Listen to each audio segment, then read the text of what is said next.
I'm going to give you a little tip on painting cars and dealing with humidity. It's not really the humidity per se, it is the relationship between the ambient temperature and dew point that is really critical. If you try to paint a car and it is less than 7 degrees above dew point, and preferably spreading that gap, you could end up with a situation where the paint blushes on you. Blushing, here's an example of what blushing is. You take a beer out of the fridge, you walk outside, you sit it on the fence post in the sun, 2 minutes later it's covered with ice cold water. Why? Condensation. When the solvent in your paint evaporates, it drops the temperature of the surface that you just painted.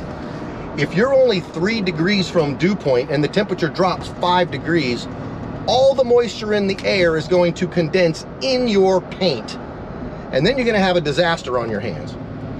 So rather than look at the humidity and just guess and wonder if you can get away with spraying car paint, what you really need to do is look at the temperature and look at the dew point and make sure it's more than 7 degrees above dew point. Then you'll never have a problem with blushing. One other side note, if the air is moving really fast over your vehicle, that will also increase the evaporation rate, which will also drop the temperature further. So if you have a booth that moves the air too fast, slow it down. That'll help also. That's my tip.